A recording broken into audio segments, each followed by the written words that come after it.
Welcome to the store. Don't forget to like, subscribe, and support me. The first rays of dawn crept over the jagged landscape of Zoran 5, painting the harsh terrain in hues of pale orange and crimson. Anna Carlyle stood at the window of her modest office, staring out at the colony below. It was hard to believe that this place, with its dust-choked streets and run-down buildings, was now at the center of an event that could reshape humanity's future in the stars. The first-ever presidential election of a human interstellar colony, an election that would not only decide the fate of the colony itself but possibly dictate the direction of human-alien relations across the galaxy. She pressed her hand against the cool glass, eyes narrowed as she watched a group of colonists marching down the street, holding signs in support of her opponent, David Arman. His slogans were simple, brutal even, "Take back control," and they resonated with the growing frustration in the colony. Life on Zoran 5 was anything but easy. The dust storms, the relentless heat, the shortage of clean water, and the constant skirmishes with the Karen, the indigenous alien species, all added up to a life filled with hardship. Anna turned from the window, walking back to her desk where a small stack of data pads awaited her attention. She sat down and took a deep breath. The stakes couldn't be higher, and she knew that the colony's survival depended on the outcome of this election. It wasn't just about who could win over the most votes, it was about who could navigate the treacherous political landscape that extended far beyond Zoran 5. The Karen were not a force to be trifled with, and any human leader who failed to recognize that would be dooming the colony to failure, or worse, annihilation. A soft chime interrupted her thoughts. She glanced at the pad and saw a message flash across the screen, "Meeting with Rilkar confirmed. 1800 hours." Anna allowed herself a small smile. Rilkar, the Karen leader, was a cautious but reasonable negotiator. She'd managed to establish a fragile line of communication with him over the last few months, a lifeline that had already averted more than one disaster. But convincing the rest of the colony to trust the Karen? That was a battle all on its own. Her campaign manager, Reese, entered the room without knocking, looking as frazzled as ever. "The debate's tomorrow night," he said without preamble, dropping into a chair across from her. "Arman's playing dirty, spreading rumors that you're cutting secret deals with the Karen to sell out the colony." Anna grimaced. "He's not entirely wrong. We need them, Reese. If we don't get a Thraxite trade agreement with the Karen, this colony won't last another year." "I know that. You know that. But half the colony still sees them as the enemy. Arman's promising them a fight, and right now, a fight sounds better than compromise." She leaned back in her chair, running a hand through her short, cropped hair. "What about Titan Corp? Any more word on their involvement with Arman?" Reese hesitated, then nodded. "Yeah. We've confirmed it. They're funding his campaign. In exchange, he's promised to privatize the Thraxite mines if he wins." Anna's stomach churned. Titan Corp's influence had spread through the galaxy like a virus. Wherever they gained control, they left colonies crippled and desperate, all while they siphoned off resources for their own gain. Zoran 5 was already teetering on the edge, and if Arman sold them out to Titan Corp, the colony would be nothing more than a corporate outpost. "We can't let that happen," Anna said quietly, her jaw tight. "If Titan Corp gets their hands on those mines, they'll bleed this place dry." Reese leaned forward, his face etched with concern. "Anna, you need to hit him hard in the debate tomorrow. He's playing on people's fear, and it's working." "If we don't get ahead of this—" "I know," she interrupted, her voice firm. "I know. But we have to be careful. If I push too hard, I'll alienate the people who are still on the fence." They want strength, not more problems. The conversation was interrupted by a knock on the door. A young woman entered, her face flushed from running. "Ms. Carlyle, there's a situation at the Thraxite mines." "A sabotage attempt." Anna shot up from her chair. "Sabotage?" "Yes. Someone's damaged one of the main extraction units. We don't have proof, but the workers are saying it's linked to Titan Corp mercenaries." Anna's heart raced. If Titan Corp was already taking action, they were running out of time. She grabbed her coat and headed for the door, Reese hot on her heels. The Thraxite mines were located on the outskirts of the colony, a sprawling network of tunnels and machinery set against the barren, rocky landscape. As Anna and Reese arrived, they were met by Lieutenant Jakes, head of the colony's security force. "It's bad," Jakes said grimly as they approached the scene. Whoever did this knew exactly what they were doing. They targeted the primary processing unit, and it's going to take days to repair. Anna crouched down beside the damaged machinery, her fingers running over the jagged edges where the sabotage had taken place. "How long until we can get it operational again?" "At least a week, maybe more," Jakes replied. "And we're running low on spare parts." Anna stood, her mind racing. The colony was already on thin ice with its energy reserves, and a week-long delay in Thraxite extraction could cripple them. "Have you notified the Karen?" Anna asked, glancing at Reese. "They're aware," he said. "Rilkar's offered to send some of his engineers to help with the repairs." "Good," Anna muttered, though she knew the colonists wouldn't take kindly to the idea of aliens working on their machinery. "Keep me updated. I want to know the second you have any leads on who did this." As she turned to leave, her gaze swept across the barren landscape. This colony was her home, but it was also on the verge of becoming something much darker, a battleground for corporate greed and interstellar politics. And in the middle of it all was the upcoming election. The next evening, the debate hall was packed. Thousands of colonists crowded into the makeshift auditorium, their faces tense with anticipation. Anna stood at one end of the stage, her hands clasped in front of her, while David Armand paced back and forth at the other. His tall frame and confident smile projected strength, and Anna could feel the crowd's energy leaning toward him. The moderator, a wiry man with a stern expression, stepped forward. "Tonight's debate will focus on the future of Zoran 5.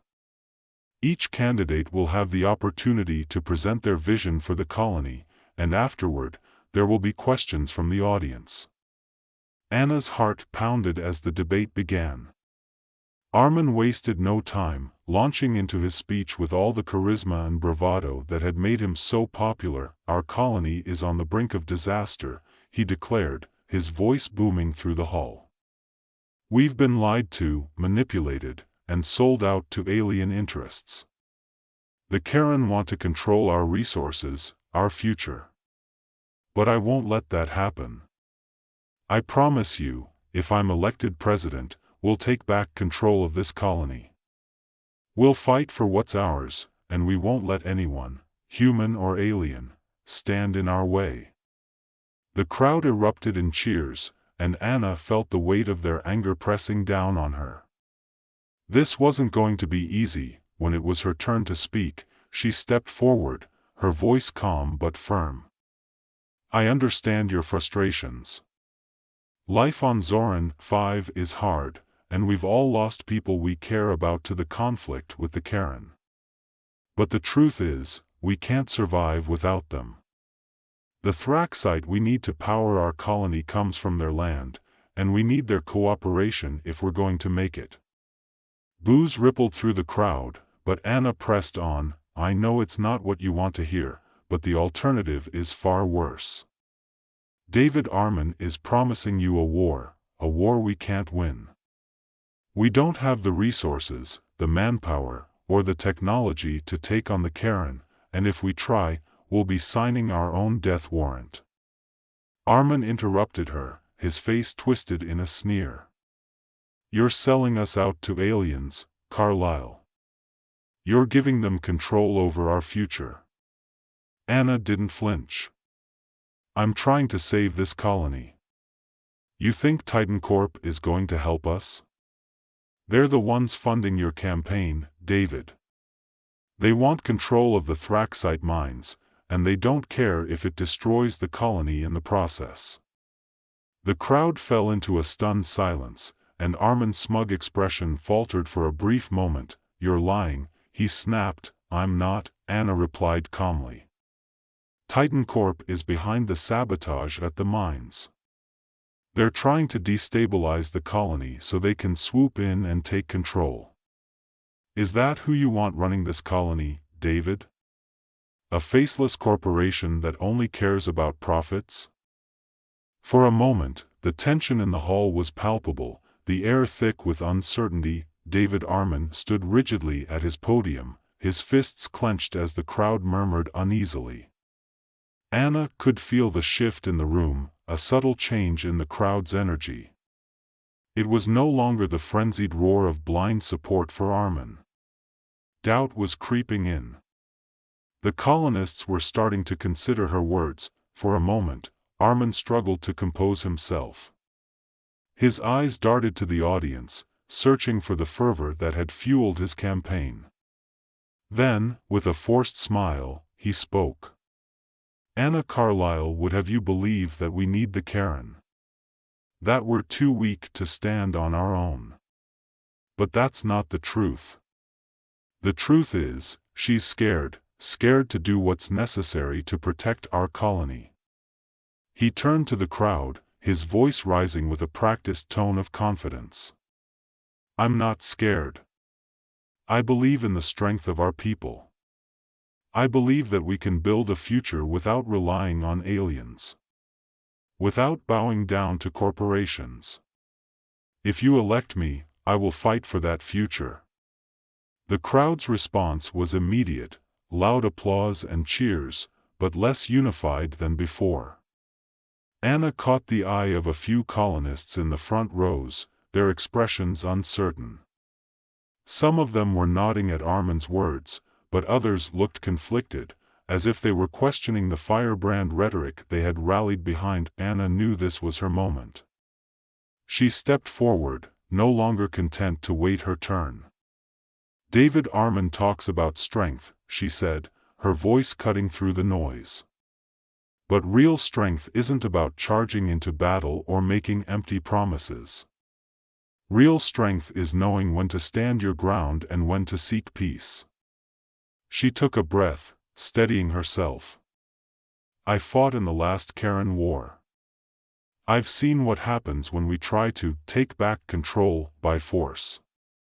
And I'm telling you, it's not something we can afford to do again. We barely survived the last conflict. This colony is hanging by a thread. We need to build bridges, not burn them. Armin sneered. You sound like a coward, Carlyle. Hiding behind diplomacy because you're too weak to defend your own people. I'm defending them the only way that matters, she shot back, her voice hard. By making sure they survive. By ensuring that we have enough Thraxite to power our homes, grow our food, and keep this colony running. You talk about strength, but what you're really proposing is suicide. A ripple of unease swept through the crowd, and Anna seized the moment, pushing forward with all the conviction she could muster. You all know what's happening, she said, her voice carrying across the hall. Titan Corp doesn't care about us. They don't care about the colony's future. They care about controlling the Thraxite, about exploiting us for profit. And Armin is playing right into their hands. If you elect him, you're not electing a leader, you're handing the colony over to a corporation that will bleed us dry. Armin's face flushed red with anger, and he stepped forward, pointing an accusing finger at Anna. That's a lie. Titan Corp is just a convenient scapegoat for your failures. I'm not in anyone's pocket. Anna shook her head, refusing to back down. You're the one lying, David. And deep down, you know it. Titan Corp is using you, and when they're done, they'll leave this colony in ruins. Before Armin could respond, a loud crash echoed through the hall, followed by shouts from the back of the room. The crowd parted as a group of armed mercenaries pushed their way toward the stage, weapons drawn. Anna's blood ran cold as she recognized the insignia on their uniforms. Titan Corp. The hall erupted into chaos. People screamed, chairs were overturned, and colonists scrambled for cover. Anna's security team rushed forward, forming a protective barrier in front of her, but the mercenaries had already surrounded the stage. Armin's face twisted in confusion and fear as one of the mercenaries grabbed him by the arm, pulling him roughly toward the exit. "What the hell is going on?" he shouted, but the mercenary didn't answer. Anna realized, with a sickening certainty, that Armin had lost control of his own backers. Titan Corp was moving in, taking matters into their own hands. Anna's heart pounded as she glanced at Reese, who was already on his communicator, calling for backup. But she knew it might be too late. Titan Corp wasn't just making a statement, they were staging a coup. "We need to get out of here," Reese muttered, grabbing Anna by the arm and pulling her toward the side exit. "No," Anna said, her voice firm.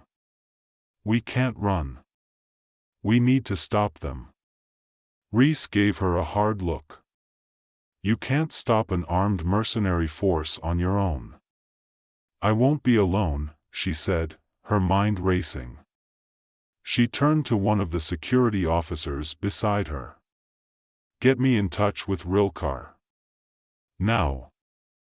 The officer hesitated for a split second, then nodded and handed her a secure comm device. As the chaos continued to unfold in the hall, Anna keyed in the frequency and spoke quickly. "Rilkar, it's Carlisle. Titan Corp has just made their move.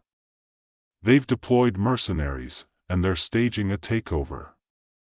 There was a brief silence, and then the calm, deep voice of the Karen leader came through. "We suspected they would act soon. Do you need our assistance?" Anna didn't hesitate. "Yes. We need to stop them before they take control of the colony." Another pause. "Very well. My forces are mobilizing. We will meet you at the main square." Anna let out a breath of relief, then turned to Reese. "We need to get to the square. Rilkar is bringing his forces." Reese's eyes widened. "You're really going to fight alongside the Karen?" "We don't have a choice," Anna said. "If we don't stop Titan Corp now, this colony is finished." With the crowd still in disarray, Anna and her security team made their way out of the hall and into the dark streets of the colony. In the distance, she could see the faint glow of the Karen city on the horizon, a reminder of the delicate balance they had fought so hard to maintain. By the time they reached the square, Rilkar's forces were already assembling. The Karen warriors, tall and imposing with their sleek, metallic armor, stood in formation, their weapons at the ready. Rilkar himself stepped forward, his expression calm but resolute. "We will assist you in this fight," Rilkar said. "But understand this, Anna Carlisle. Once this battle is over, we will expect a formal treaty between our peoples." Anna nodded. "You'll have it." As Titan Corp's mercenaries approached the square, the air crackled with tension. The colonists who had fled the debate hall were gathering in the streets, watching with a mix of fear and uncertainty. Anna could feel the weight of their eyes on her, their hopes and doubts hanging in the balance. Rilkar raised his hand, and his warriors moved into position. Anna's heart raced as she prepared for the inevitable clash, her mind flashing back to her years as a military officer. This was different. This wasn't just a battle for survival. This was a battle for the future of the colony, for the right to choose their own path, free from corporate control and alien domination. The first shot rang out, a sharp crack that echoed through the square. The fight began in earnest, a flurry of gunfire and energy blasts lighting up the night sky. Anna ducked behind a nearby barricade, her pulse hammering in her ears. She could see Titan Corp's mercenaries advancing, their armored suits gleaming in the dim light, but the Karen warriors were holding their ground, their precision and discipline unmatched. Anna's security team fired back, but they were outgunned, outnumbered. She knew they couldn't hold out for long. But they didn't have to win, they just had to survive long enough for the colony to see what was happening. Long enough for the people to rise up. As the battle raged on, a group of colonists, ordinary men and women, armed with little more than crude weapons and determination, rushed into the square, joining the fight. Anna felt a surge of hope. They weren't soldiers, but they were fighting for their home, for their families. For their future. Amidst the chaos, Anna spotted Armin, still being dragged by Titan Corp mercenaries toward a waiting shuttle. His face was pale, his earlier bravado gone. He had lost control of the situation entirely, and now he was little more than a pawn in Titan Corp's game. With a determined grit, Anna made her way through the square, dodging fire and explosions, until she reached the shuttle. She grabbed Armin's arm, pulling him away from the mercenaries. "It's over, David. You're not going anywhere." He looked at her with wide, panicked eyes, but he didn't resist. The realization had hit him, he had lost, and there was no way out. By the time the dust settled, Titan Corp's forces had been pushed back, their mercenaries retreating into the night. The square was littered with debris and scorch marks, but the colony still stood. And as Anna looked out over the battered but unbroken crowd of colonists and Karen warriors, she knew that they had won something far more important than just a battle. They had won their future. The day of Anna Carlyle's inauguration dawned clear and bright, the sky above Zoran 5 free from the usual haze of dust storms. As she stood on the steps of the colony's central building, the weight of her new title, President, settled on her shoulders. The crowd before her was larger than any she had ever seen, colonists and Karen standing side by side, united in a way that would have seemed impossible just weeks ago. The scars of the battle still marred the square, but there was a new sense of hope in the air. Anna raised her hand, and the crowd fell silent. "We have faced impossible odds," she began, her voice steady but filled with emotion. "We have fought against corporate greed, against division, against those who sought to take away our future. But we stood strong. We stood together." She glanced at Rilkar, standing in the front row, his expression unreadable but respectful. "This colony is more than just a place to live," Anna continued. "It is a symbol of what we can achieve when we work together. Humans and Karen. We are stronger together than we could ever be apart. And together, we will build a future where we can all thrive." The crowd erupted into applause, and Anna felt a surge of pride. This was just the beginning. The challenges ahead were still immense, and the path would not be easy. But for the first time in a long time, she believed that they could make it. As the applause died down, a small device in her pocket buzzed. She pulled it out discreetly, glancing at the message. It was from the United Earth Alliance, congratulating her on the victory and warning her that other colonies were watching closely. Zoran 5 was now a test case, a beacon for humanity's future in the stars. Anna slipped the device back into her pocket, her gaze sweeping over the crowd once more. "Yes," she thought. "This is only the beginning."